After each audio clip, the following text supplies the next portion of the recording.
پر ہم موجود ہیں، اگر یہاں کھڑے رہنا، یہاں بیٹھنا، یہاں کے لوگوں سے بات کرنا، وہ اگر ایسی محفل ہے کہ جو محفل اللہ تبارک و تعالیٰ کو پسند نہیں ہے تو اس سے رک جانا یہ تقویٰ ہے۔ اور اس کے ایک اور آسان مفہوم میں بیان کریں تو اتنا کہ اللہ تبارک و تعالیٰ کی پسندیدہ چیزیں اور پسندیدہ کام اور پسندیدہ جگہوں پر جانا یہ تقویٰ ہے، اور ناپسندیدہ چیزوں سے رک جانا یہی تقویٰ ہے۔ یہی رمضان کا مقصد بھی ہے کہ اللہ تبارک و تعالیٰ نے جو یہ رمضان کا مہینہ عطا فرمایا تو اس کے پیچھے وجہ یہ ہے کہ اللہ تبارک و تعالیٰ نے بندوں کو ایک موقع عطا کیا ہے۔ یہ کیسا موقع ہے؟ یہ وہ مبارک دن ہے، یہ وہ مبارک لمحات ہے، یہ ایسا موقع ہے کہ جس میں بندوں پر اللہ کا رنگ چڑھ جاتا ہے۔ اب اللہ کا رنگ کون سا ہے؟ اللہ تبارک و تعالیٰ قرآن مجید میں ارشاد فرماتا ہے صبغۃ اللہ، اللہ کے رنگ میں رنگ جاؤ، جو اللہ کا رنگ ہے اس رنگ کو اپنا لو۔ وَمَنْ أَحْسَنُ مِنَ اللَّهِ صِبْغًا، اللہ کے رنگ سے اچھا رنگ بھلا کس کا ہو سکتا ہے؟ اس سے زیادہ بہترین رنگ اور ایسا رنگ اور کس کے پاس ہو سکتا ہے؟ اس سے زیادہ اچھا اور کوئی رنگ ہو ہی نہیں سکتا، اس لیے تم اللہ کے رنگ میں رنگ جاؤ۔ اب اللہ کے رنگ میں رنگنا کیا ہے؟ وہ اللہ کی صفات کو اپنانا ہے۔ اللہ کی صفتوں میں کون کون سی صفتیں شامل ہیں؟ کہ اللہ تبارک و تعالیٰ کوئی چیز کے، اللہ تبارک و تعالیٰ کو کسی چیز کے کھانے کی حاجت ہے، وہ کوئی چیز کھاتا ہے؟ نہیں، وہ کوئی بھی چیز نہیں کھاتا، وہ ہر چیز سے پاک ہے۔ تو کہا اللہ تبارک و تعالیٰ کی یہ صفت کہ وہ کھانا نہیں کھاتا ہے، یہ بندہ پورا رمضان اپنائے ہوئے رہتا ہے کہ پورا دن طلوع آفتاب سے غروب آفتاب تک کھانا حلال ہونے کے باوجود، سامنے موجود ہونے کے باوجود بھی بندہ ان تمام چیزوں سے اپنے آپ کو روک لیتا ہے، گویا اللہ کی جو صفت ہے کہ وہ کھانا نہیں کھاتا ہے اسے بندہ اپنائے ہوئے ہے۔ دوسری صفت اللہ کی کیا ہے؟ ایک صفت اللہ کی یہ ہے کہ اسے اونگ نہیں آتی، لا تأخذہ سنۃ ولا نوم، اسے نیند نہیں، اسے اونگ نہیں ہے۔ تو کہاں بندوں کو بھی حکم دیا گیا کہ بندے بھی رمضان کی راتوں میں جاگے، اللہ تبارک و تعالیٰ کی عبادتیں کرے۔ وہ رات جو سونے کے لیے بنائی گئی ہے، لیکن اس کے باوجود بھی رمضان کا پورا مہینہ وہ ان راتوں میں شب بیداریاں کرے، اللہ تبارک و تعالیٰ کے حضور گریہ بزاریاں کرے۔ یہ صفت بھی اپنائیں۔ اور ایک اور صفت کون سی ہے؟ اور صفت ایک اللہ کی یہ ہے کہ وہ اس کی اللہ تبارک و تعالیٰ کی شان کے لائق جو کلام نہ ہو وہ کلام وہ کبھی نہیں فرماتا۔ وہ کلام صرف وہی کلام ارشاد فرماتا ہے جو اس کی شایان شان ہو۔ تو بندے کو بھی رمضان میں حکم دیا گیا کہ صرف وہی بات کہے جو بندے کی شان ہے، جو ایک مومن کا شان ہے، مومن کے وقار ہے، صرف وہی کلمات کو اپنی زبان سے وہ ادا کرے۔ فضول گوئیاں اور فحش گوئیوں سے بندہ رک جائے، اور یہ بھی صفت اللہ تبارک و تعالیٰ کی بندہ اپنا لے۔ یہ پورا مہینہ گویا اللہ تبارک و تعالیٰ کے رنگ میں رنگنے کا مہینہ ہے، اور جو بھی اس کو کما حق کہو اس صفات پر عمل کر لے اور اس رنگ میں رنگ جائے، پھر مہینہ ختم ہونے کے بعد پتا چلے گا کہ وہ جو رنگ ہم نے اپنے اوپر چڑھایا ہے، جو پورا رمضان جس رنگ کو ہم چڑھاتے رہے ہیں، وہ رنگ کیسا رنگ ہے؟ وہ پکا رنگ ہے یا کچا رنگ ہے کہ جو رمضان کے جاتے ہی چھوٹ جائے گا یا ہمیشہ باقی رہنے والا رنگ ہوگا؟ یہ تو رمضان کے اختتام پر پتا چلے گا کہ ہم نے اپنے اوپر رنگ کون سا چڑھایا ہے۔ تو یہ جو رمضان کا مہینہ دیا گیا ہے، یہ جو مبارک مہینہ ہمیں عطا ہو رہا ہے، یہ مہینہ تقوی اختیار کرنے کا مہینہ ہے۔ اس میں جب بندہ روزے رکھتا ہے تو اس سے اللہ تبارک و تعالیٰ اسے تقوی کا نور عطا فرماتا ہے،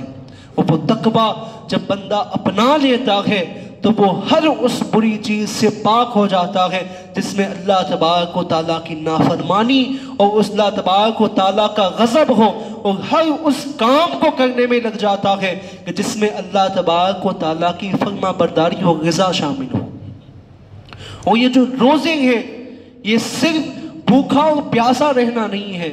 اس کا مقصد صرف جسم کو بھوکا اور پیاسا رکھنا نہیں ہے، بلکہ اس کا اصل مقصد روح کا تزکیہ کرنا ہے، روح کو اور قلب کو پاک کرنا ہے۔ صرف بھوکا اور پیاسا رہنے سے یہ نہیں کہ جسم کمزور ہو جائے، جسم گناہوں کی طرف نہ بڑھے، بلکہ اس کا ایک اہم مقصد یہ ہے کہ بندے کی روح پاک ہو جائے۔ اور جو انسان کے اندر اصل ہے وہ روح ہے، جسم تو ایک مٹی کا خاکہ ہے، اس کے اندر جو روح ہے، لیکن ہماری توجہ روح کی طرف نہیں ہوتی، اس لیے کہ وہ دکھائی نہیں دیتی۔ جو چیز دکھائی دیتی ہے بندہ اسی کی طرف مائل ہوتا ہے۔ جسم چونکہ اس کی ساخت ہماری سامنے آنکھوں کے سامنے یہ دکھائی دیتا ہے تو اس کی طرف ہم متوجہ ہوتے ہیں، لیکن روح ہے جو دکھائی نہیں دیتی، اس کی طرف متوجہ نہیں ہوتے۔ اور اصل مقصد یہاں روح کو پاک کرنا ہے، اور جو اندر ہمارے جو ایک شیطان بیٹھا ہوا ہے اس سے بچنا ہے۔ اس لیے کہ یہ رمضان کا مبارک مہینہ وہ ہے کہ جس میں جتنے بھی خارجی اسباب ہیں، خارجی جتنے سبب بنتے ہیں انسان کی گناہ کی طرف جانے کے، جتنے بھی شیاطین ہیں ان تمام کو قید کر دیا جاتا ہے۔ انہیں اس بات کی ہرگز اجازت نہیں ہوتی کہ وہ بندے کے دل میں کوئی وسوسہ ڈال سکے، سارے شیاطین کو قید کر دیا جاتا ہے۔ یہ ہمارے لیے ایک موقع فراہم کیا جاتا ہے کہ اب بندہ دیکھے کہ اب بھی اگر عبادت نہیں کرتا تو اب کس کا فالٹ ہے۔ اگر سال بھر میں اگر کوئی گناہ ہو جائے تو آخر میں کوئی بھی ہر بندہ یہی کہتا ہے کہ یہ شیطان مردود نے ہم سے یہ کام کروایا، اس نے ہمارے دل میں یہ وسوسہ ڈالا، یہ خیال ڈالا تو ہم اس کام کو کرنے پر آمادہ ہو گئے۔ لیکن رمضان کا مہینہ تو وہ مہینہ ہے کہ اس میں تمام شیاطین کو قید کر دیا جاتا ہے کہ وہ کسی انسان کے دل میں برے وسوسے اور گناہوں کے خیالات کو ذہنوں میں نہ ڈال سکے۔ اب تو اگر کوئی ایک انسان کا دشمن ہے تو وہ اس کا خود کا نفس ہے۔ اب اگر ہم نفس کی خواہشات کو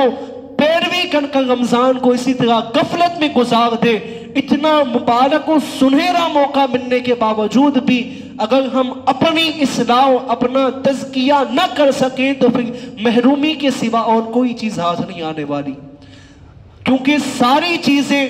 اور جتنے بھی اسباب بن سکتے تھے وہ سارے ختم کر دیے گئے۔ اب تو صرف بندہ ہے، خدا ہے، اور ان دونوں کے درمیان بندے کا نفس ہے، اس کا ارادہ، اس کی خواہشات ہے۔ اور خواہشات سے بچنے کا بھی آدھا انتظام تو رب ہی نے فرما دیا کہ خواہشات کب زور پکڑتی ہے، جو نفس ہے یہ مضبوط کب ہوتا ہے، نفس کے اندر توانائی طاقت کب آتی ہے، جب اس کو سیراب کر دیا جائے، جب بھر پیٹ لذیذ کھانے کھا لیے جائیں، اس کے بعد نفس کی خواہشات اور عروج پہ ہوتی ہے، پھر اس پہ بندہ قابو نہیں پا سکتا۔ تو رمضان میں تو یہ بھی اہتمام کر دیا گیا کہ اسے پورا دن بھوکا پیاسا رکھو کہ وہ کمزور ہو جائے، اس کی خواہشات اتنی قوی نہ ہو کہ تم اس پر قبضہ نہ کر سکو، اس پر قابو نہ پا سکو، نفس کو بھی کمزور کر دیا گیا۔ اب بھی اگر بندہ اس نفس کے خیالات میں ڈوبا ہوا رہے تو محرومی اور رسوائی کے سوا اور کوئی چیز ہاتھ میں نہیں آنے والی۔ اگر اس کے باوجود بھی نفسانی خواہشات کی ہم پیروی کرتے رہے، کیونکہ یہ نفس ہی ہے جو بندے کو گناہوں کی طرف ابھارتا ہے، بندے کو برائیوں کی طرف لے جاتا ہے، بندے کے دل میں وہ خیال ڈالتا ہے، اور اس کا خیال کوئی عام نہیں ہوتا، وہ اتنی باریکی سے وہ آپ کے ذہن میں ڈالے گا اور اس طرح سے گناہ کو پیش کرے گا کہ بندہ اس گناہ کو گناہ بھی تصور نہیں کرتا ہے۔ یہ نفس اتنا شریر دشمن ہے انسان کا کہ یہ اتنا شریر ہے، یہ اس طرح سے گناہوں کو پیش کرتا ہے کہ گویا بندہ اس گناہ کو گناہ بھی نہیں سمجھتا، وہ اسے نیک خیال اور نیک کام اور نیک عمل سمجھ کر کرنے لگتا ہے۔ یہ اتنا خطرناک شیطان اب انسان کے اندر وجود میں سرایت کیے ہوئے ہماری ہر نس میں گردش کر رہا ہے، ہر خون کی رگ میں وہ گردش کر رہا ہے، لیکن اب یہ محاسبے اور تزکیے کا مہینہ ہے. یہ پورا مہینہ اسی کی اصلاح اور اس کو اپنے قابو میں اپنا متبع بنانے کا مہینہ ہے کہ اگر اس مہینے میں اگر ہم نے نفس پر قابو نہیں پایا تو اس کے بعد تو پھر شیطان بھی بڑھ جائیں گے اور تمام اسباب بھی پھر آگے بڑھ جائیں گے ہمیں گناہوں کی طرف لے جانے والے. اس لیے یہ مہینہ روح اور نفس کے تزکیے کا مہینہ ہے. اس لیے کہ اس مہینے میں جب مہینہ ابھی شروع بھی نہیں ہوا اب آغاز ہونے والا ہے تو اس مہینے میں ہمیں چاہیے کہ ہم اپنا شیڈیول بنا لیں. صبح سے لے کر شام تک کیا کیا کام ہمیں کرنے ہیں, فجر بعد سے لے کر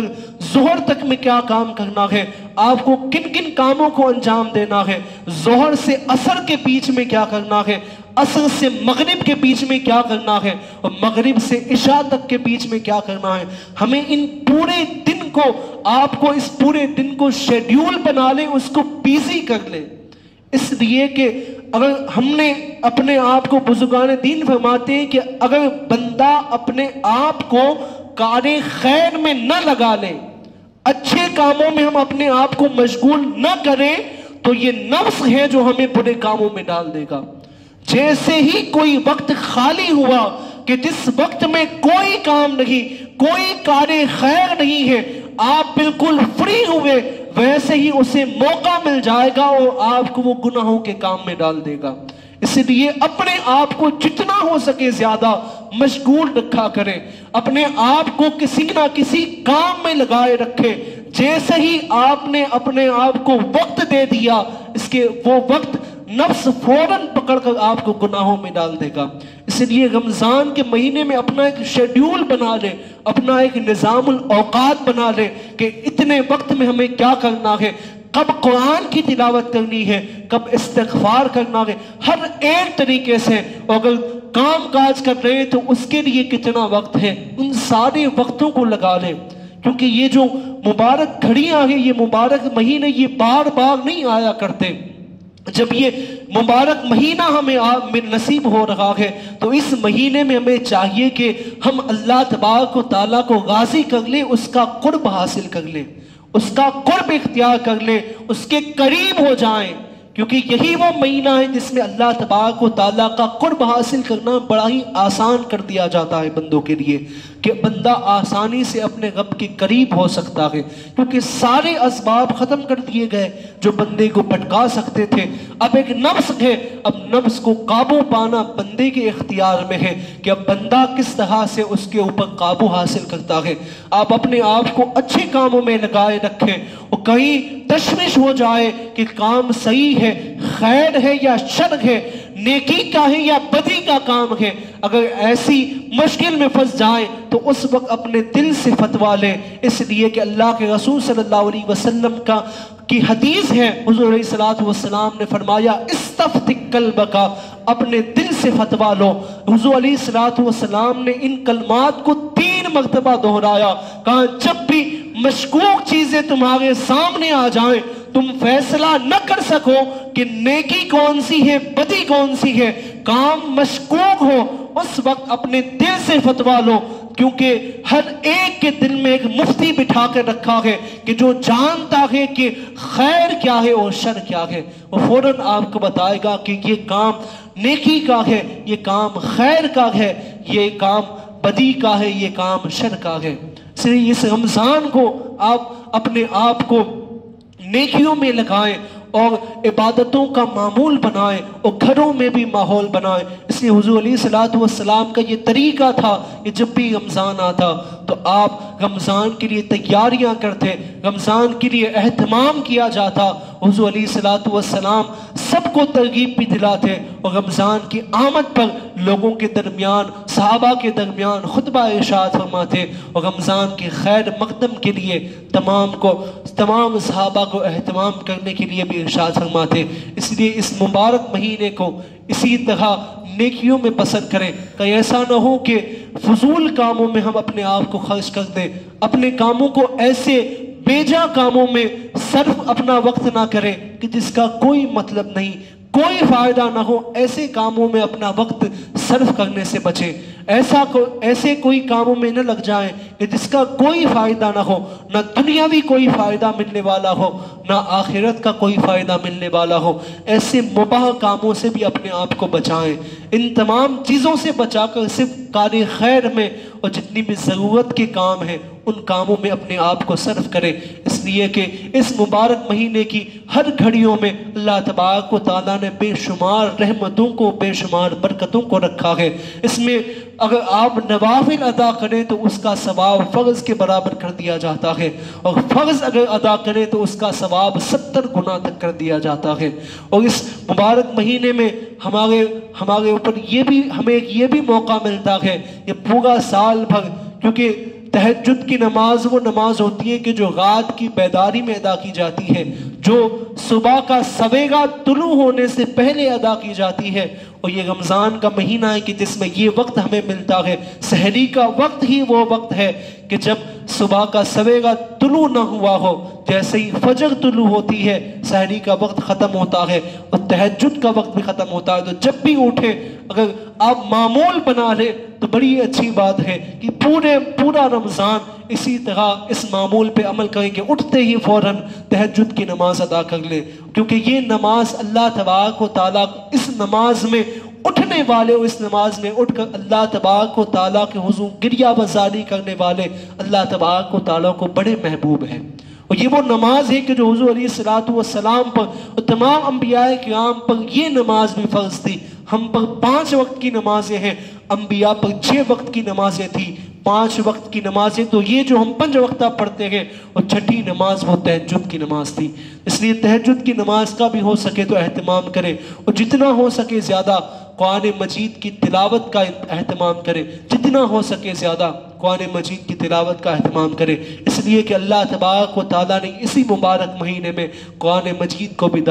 نازل فرمایا ہے۔ اسی مبارک مہینے میں وہ مبارک رات بھی ہے جس رات کو لیلۃ القدر کہا جاتا ہے، جو تمام راتوں میں سب سے زیادہ برتر اور سب سے زیادہ شرف و عظمت رکھنے والی رات ہے۔ وہ رات بھی اسی مبارک مہینے میں ہے۔ تو اس مبارک مہینے میں اللہ تبارک و تعالیٰ کے رنگ کو اپنے اوپر چڑھا لیں، اس کی صفات میں اپنے آپ کو رنگ لیں، اور ایسا رنگ لیں کہ پھر یہ صرف 1 مہینے تک نہ رہے، 1 سال تک نہ رہے، بلکہ ہمارا یہ معمور بن جائے، ہمارا یہ شب و روز کا معمور بن جائے۔ زندگی کے ایام میں جو زندگی ہم گزار رہے ہیں اس کے معمور میں، اس کے اعمال میں، اس کے کاموں میں یہ تمام چیزیں بھی شامل ہو جائیں۔ اللہ تبارک و تعالیٰ کے حضور جب روزہ رکھے تو روزہ صرف کھانے اور پینے سے نہ ہو، روزہ زبان کا بھی رکھے، زبان سے زیادہ آنکھ کا بھی رکھے اور کانوں کا بھی روزہ رکھے، ان تمام چیزوں کا بھی روزہ رکھے، کیونکہ روزے کا مقصد اپنے آپ کو روکنا ہے۔ صرف کن چیزوں سے؟ کھانے اور پینے ہی سے روکنا نہیں، تمام ان چیزوں سے روکنا ہے جن چیزوں سے اللہ تبارک و تعالیٰ نے ہمیں رکنے کا حکم فرمایا ہے۔ پھر روزہ رہ کر یہ نہ ہو کہ زبان سے جھوٹ بھی بولے، غیبت بھی کرے، چغلی بھی کرے، اور غیبت و چغلی کو اپنے کانوں سے سنے بھی اور آنکھوں سے ایسے مناظر بھی دیکھیں۔ اسی طرح غفلتوں میں رمضان کو نہ گزارے۔ رمضان جب آیا ہے تو اس کی کما حق کہو، ہم اس کا حق ادا کریں کہ کس طریقے سے کہ جسم کے ہر ایک اعضاء کا روزہ ہو، ہر ایک عضو کا روزہ ہو، ہر ایک عضو کو ہم گناہوں سے بچائے رکھیں، اور اسی طرح اگر رمضان کو بسر کریں گے یقین جانیں اللہ تبارک و تعالیٰ کا قرب اسی مہینے میں نصیب ہوگا۔ اگر اللہ تبارک و تعالیٰ کا قرب حاصل ہو گیا تو پھر ساری چیزیں بندے کو عطا کر دی جائیں گی۔ جب اللہ کا قرب حاصل ہو گیا تو سب کچھ عطا ہو گیا، دنیا کی ساری چیزیں عطا ہو جاتی ہیں جب اللہ تبارک و تعالیٰ کا قرب بندے کو حاصل ہوتا ہے۔ یہ کیسے ہوتا ہے؟ بندے کا جب قرب حاصل ہوتا ہے، اللہ تبارک و تعالیٰ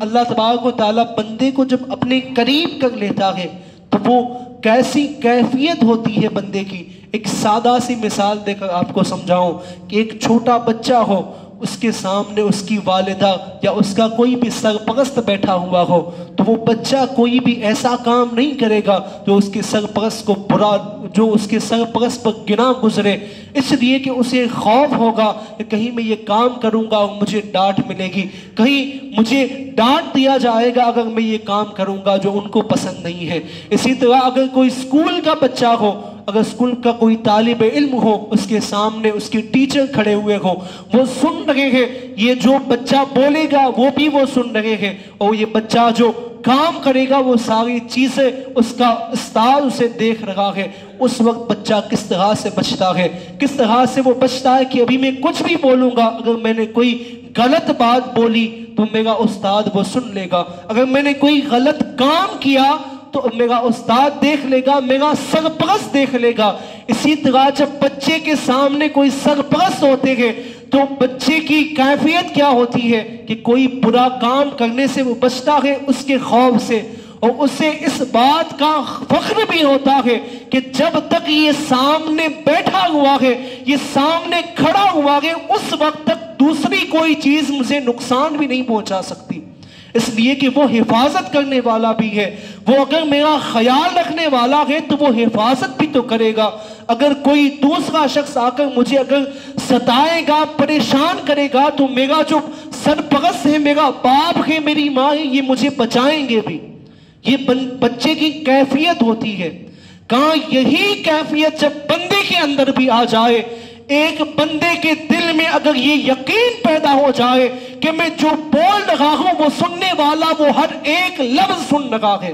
میں جو کام کر رہا ہوں وہ ہر چیز وہ اپنی نگاہ سے دیکھ رہا ہے، ہر چیز کو جانتا ہے، صرف دیکھنے ہی تک نہیں، میں خیال بھی کوئی سینے میں لا رہا ہوں تو وہ اس خیال کو بھی عین ہی جانتا ہے، جیسا میں خیال محسوس کر رہا ہوں ویسا ہی وہ جانتا بھی ہے۔ اور جب یہ سارے تصورات بندے میں پیدا ہو جاتے ہیں تو بندے کو اللہ تبارک و تعالیٰ کا قرب نصیب ہو جاتا ہے، بندے کو اللہ تبارک و تعالیٰ اپنے قریب کر لیتا ہے، اور پھر وہ بے خوف ہو جاتا ہے کہ اب کائنات کی کوئی بھی چیز، کوئی بھی بری شے مجھے تکلیف نہیں پہنچا سکتی، کیونکہ میرا محافظ جو مجھے دیکھ رہا ہے، سن رہا ہے، جو مجھے محسوس کر رہا ہے، وہ میری حفاظت بھی کر رہا ہے۔ یہ تصور پیدا ہو جانا، یہ جب تصور بندے میں پیدا ہو جاتا ہے تب اسے اللہ کا قرب نصیب ہو جاتا ہے۔ یہ قرب کی کیفیت ہے جسے آپ ایک بچے کی مثال سے سمجھ سکتے ہیں کہ کس طرح وہ کسی سرپرست کے یا والدین کے سامنے ہونے کے وقت وہ جس طرح سے احتیاط کرتا ہے، اسی طرح احتیاط کرنا ہم پر بھی تو لازم ہے، کیونکہ ہر ایک مومن کون نہیں جانتا، اس بات سے کون بے خبر ہوگا کہ اللہ تبارک و تعالیٰ اسے دیکھ رہا ہے، اللہ تبارک و تعالیٰ اسے سن رہا ہے، اللہ تبارک و تعالیٰ اس کی ہر کیفیت سے واقف ہے۔ اس بات سے کون سا بندہ ہے جس کا اس بات پر ایمان نہیں ہے؟ یہ تو ہمارے ایمان و عقیدے کا جز ہے، اس کے بغیر تو ایمان و عقیدہ مکمل نہیں ہو رہا ہے ہمارا۔ اس کے باوجود بھی ہمارا عقیدہ کس حد تک ہے، اس کا جائزہ ہمیں خود لینا چاہیے کہ ہمیں اس بات پر یقین کتنا ہے، ہم اس بات کو پریکٹیکلی کتنا لے رہے ہیں۔ اس بات کا علم تو سب کو ہے، جانتا ہر کوئی ہے، لیکن اس سے پریکٹیکلی کوئی نہیں لے رہا ہے، اسی فزیکلی طور پر کوئی اپنا نہیں رہا ہے۔ یہی ہماری ایمان کی کمی بھی ہے۔ یہی وہ رمضان کا مہینہ ہے کہ جس میں یہ تصور اور پختہ ہو جاتا ہے، یہ تصور اور زیادہ پختہ ہو جاتا ہے کہ اللہ تبارک و تعالیٰ ہر گھڑی ہمیں دیکھ رہا ہے۔ ہم تنہائیوں میں بھی کھانے پینے سے پرہیز کرتے ہیں، ہم تنہائیوں میں بھی جہاں کوئی نہیں دیکھنے والا ہوتا وہاں بھی بندہ پرہیز کرتا ہے، وہاں بھی بندہ رکتا ہے۔ کیوں؟ کیونکہ اسے یقین ہے کہ کوئی دیکھے نہ دیکھے، جس کے لیے ہم بھوکے پیاسے رہ رہے ہیں وہ دیکھنے والا ضرور دیکھ رہا ہے۔ جب اس بات کا یقین پختہ ہو تو جب زبان کھولے تب بھی اس بات کو ذہن نشی رکھے، اس بات کو دل و دماغ میں بسائے رکھے کہ جو کہہ رہے ہیں یہ سننے والا سن بھی رہا ہے، اور اس نے جن لوگوں کو مقرر کیا ہے وہ لکھ بھی رہے ہیں ہم کیا کیا بول رہے ہیں، وہ ہر چیز لکھی بھی جا رہی ہے، وہ تھیوری کے طور پر بھی موجود ہوگی، اور وہ ساری چیزیں اللہ تبارک و تعالیٰ بھی جانتا ہے۔ اس لیے اس یقین کو اور پیدا کریں۔ اگر یہ یقین جانے، اگر یہ ایمان اور یہ عقیدہ بندے کا پختہ ہو جائے تو پھر بندہ کبھی گناہوں کی طرف نہیں جا سکتا۔ گناہوں کا کوئی تصور بندے کے گمان تک میں نہیں آ سکتا۔ کتنے بھی شیطان آ جائے بندے کو گمراہ نہیں کر سکتے اگر یہ ایک یقین پیدا ہو جائے۔ اس کا اگر اس بات پر ایمان کامل و اکمل ہو جائے، جب اس بات پر ایمان کامل ہوگا تو پھر زبان کبھی غلط بات کہنے سے ڈرے گی، آنکھیں غلط مناظر دیکھنے سے بچیں گی، کان غیبت و چغلیوں کو سننے سے بچیں گے، قدم برائی کی طرف جانے سے رکے گا، ہاتھ گناہوں کی طرف بڑھنے سے رک جائیں گے۔ لیکن یقین جب دل و دماغ میں اس بات کا یقین جب پیدا ہو جائے گا تب یہ ساری نعمتیں نصیب ہوگی۔ اور جب بندے کو یہ یقین پیدا ہو جاتا ہے، بندے کو اللہ تبارک و تعالیٰ اپنا قرب نصیب کرتا ہے، اپنے قریب کر لیتا ہے، اپنے قرب کے لمحات میں لے لیتا ہے۔ جب بندہ اس قدر قریب ہو جاتا ہے پھر بندے کے ہاتھ میں فیصلوں کو دے دیا جاتا ہے کہ جب جو چاہو تم اپنے حق میں فیصلہ کر دو، لوح بھی تمہارے ہاتھ میں ہے، قلم بھی تمہارے ہاتھ میں دے دی جائے گی، جو چاہو لکھ دو، جو چاہو فیصلہ کر لو۔ لیکن کب ہے؟ اس سے پہلے روح کا تزکیہ ہے، اس سے پہلے دل کا تزکیہ ہے، اپنے آپ کو پاک کرنا ہے، اپنے آپ کو اس یقین سے، اس ایمان کی کیفیت تک لانا ہے۔ لانے تک کامیاب ہو جائے پھر اپنے آپ وہ مناصب، وہ مقامات، وہ عروج، وہ بلندیاں بندے کو نصیب ہو جاتی ہے۔ اللہ تبارک و تعالیٰ کے حضور دعا کرے کہ یہ جو رمضان کا مہینہ ہے، اللہ تبارک و تعالیٰ ہمیں اس مہینے میں گناہوں سے بچنے کی توفیق نصیب فرمائے۔ مولا تبارک و تعالیٰ ہمیں اس مہینے میں خوب نیکیاں کرنے کی توفیق نصیب کرے، اور مولا تبارک و تعالیٰ اس مہینے میں ہمیں جنت نصیب فرمائے۔ اللہ تبارک و تعالیٰ اس مہینے میں ہم وہ اعمال کرے جس اعمال کے بنا پر اللہ تبارک و تعالیٰ جنت عطا فرماتا ہے۔ اللہ تبارک و تعالیٰ کہنے سننے سے زیادہ عمل کی توفیق نصیب فرمائے۔ اقول قولی ھذا استغفر اللہ لی ولکم ولسائر المؤمنین والمؤمنات انہ هو الغفور الرحیم۔ ایک اعلان سماعت فرمائیں کہ غوث پاک کی ولادت کے موقع پر چاند اگر ہو گیا تو انشاءاللہ تبارک و تعالیٰ اقبال بھائی مایا کی طرف سے اسی مسجد بہارشاہ مسجد میں عشاء کی نماز کے بعد مختصر ختم قادریہ شریف کا پروگرام ہوگا۔ اگر چاند نظر آ گیا تو اس کے بعد، اگر آج چاند نظر نہیں آیا تو کل انشاءاللہ تبارک و تعالیٰ ختم قادریہ شریف کا پروگرام ہوگا۔ اب تمام حضرات جن کی سنتیں باقی ہوں وہ سنتیں ادا کر لیں۔